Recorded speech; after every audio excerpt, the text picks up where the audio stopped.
Hi ladies, welcome to my week 28 update. I haven't that much to actually report. Everything's going fairly well. Can't really complain at all. Exercise wise, I'm still doing a bit. I've been quiet on the exercise front for the last couple of weeks, but that was just purely because I had an interview and some bits and pieces that I had to do work wise, and that just kept me really busy, and I didn't get a chance to do as much exercise as I would have liked. But any exercise that I am doing is going well. The running is very strange. Some days I'm able to run no problem. I'm able to do 5 kilometers. Now I won't say it's easy, but it feels fairly good. And then other days I'm doing it and it feels awful. I get a stitch, or I need to go to the loo, or I'm sore and I end up having to walk. So there doesn't seem to be much rhyme or reason to it this time. Whereas with Frankie, there was a very clear progression from able to run X amount to having to slow down to having to stop and walk. I think it was like week 33 when I stopped to walk with him. So it's a little bit strange this time, but I'm just taking it as it comes. I have been doing a lot of stretching exercise, a lot of flexibility and a lot of strengthening. I'm very conscious of my chest and my shoulders because I picked up a fairly bad shoulder injury after I had Frankie. I'm just paranoid it's going to happen again, even though the physio says it's highly unlikely because it was a kind of a 1 in a 10,000 chance that it happened to me the first time. But just in case it does, I'm getting my shoulders really strong, stretching out through the chest muscles, all that, and I'm attending a physio in the hospital in Portlaoise as well, so that is hopefully going to help with that. Other than that, slight kind of pregnancy related issues. I have terrible sinus problems for the last few weeks, really particularly bad pain here and caught up, and you can probably hear it in my voice. My voice hasn't been the same or hasn't been right for weeks either, but I'm doing my best with that. I'm doing sinus rinse and stuff like that, so that's helping. And look, that's not the end of the world.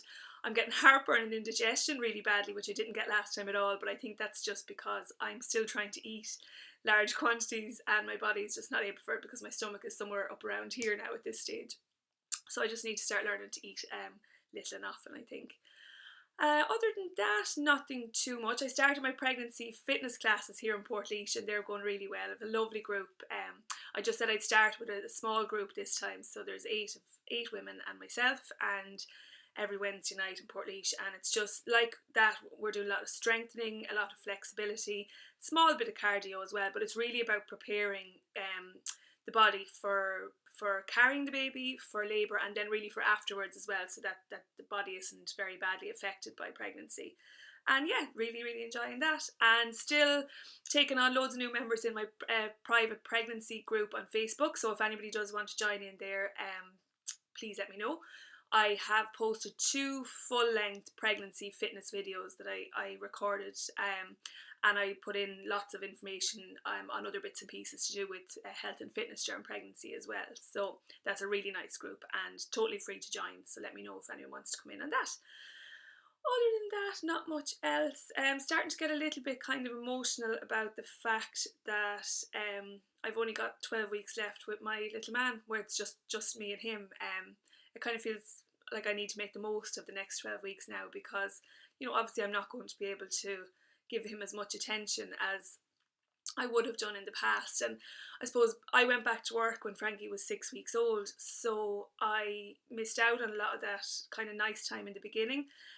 So I'm kind of hoping to make up for that in the next few weeks, and then even afterwards as well. Actually, I'm going to be at home for a good bit longer this time too, so it will be nice to have some of that extra time with him.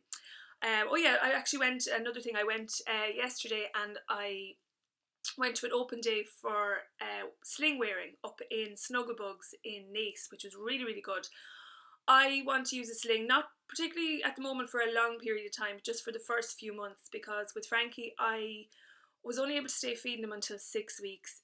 The reason I stopped was a combination of having to go back to work at 6 weeks, and really practically I needed him to be able to be fed by somebody else. And also I think I just didn't give myself enough time, or wasn't patient enough with myself when I was trying to feed Frankie, and it wasn't as easy as I thought. Not as easy as I thought it was going to be. He was very good to feed, but it wasn't as straightforward when I was trying to express or combination feed. So I kind of went straight from feeding to bottles within like a week, I think it was. This time I want to try for a little bit longer. So I was advised that using a sling would make that a bit easier, because while you're never totally hands-free when you're feeding, the sling gives you a little bit of extra support and gives you a little bit more freedom to deal with your toddler, because obviously Frankie's still going to want me to do things for him, even when I'm feeding the baby. So really informative talk there yesterday, and I think I found a sling that suits me. Like I said, I don't anticipate that it's something I'll do long term, but it's just in the beginning it would be something helpful. And I had a chat with the lovely lady that runs Snugglebugs about the possibility of training to do a sling boot camp as opposed to a buggy boot camp, which I'm currently doing. So yeah, that was interesting, and that's something I'll definitely look into in the future as well. Buggy boot camp is another thing that's going at the minute in Portlaoise, and that's going really well. Lovely group of mothers and babies on a Wednesday morning. So if any of you are watching the video and you want to join us on a Wednesday morning for that, just give me a shout and let me know. That is it. I don't want to go on for too long. I'll put the bits and pieces of information with this post as usual, so I'll just do my up-to-date measurements. I don't even know why I'm bothering measuring myself anymore, because I'm obviously just going to get bigger and bigger, but that's the fun of it at this stage, isn't it? But I just like to see the comparison from start to finish, and then I suppose afterwards it gives me that kind of focus point going from there to what I want to go back to, because personally I like to get back to it's not that I'm even trying to get back to what I was before pregnancy, but I like to get rid of any excess weight that isn't necessary fairly lively, and just move on and not have to deal with that for a long period of time. So that's it for me. Hope you found the video good, and if you have any questions or any comments, please let me know. You can contact me as always at brid@fitwithbrid.ie. Bye.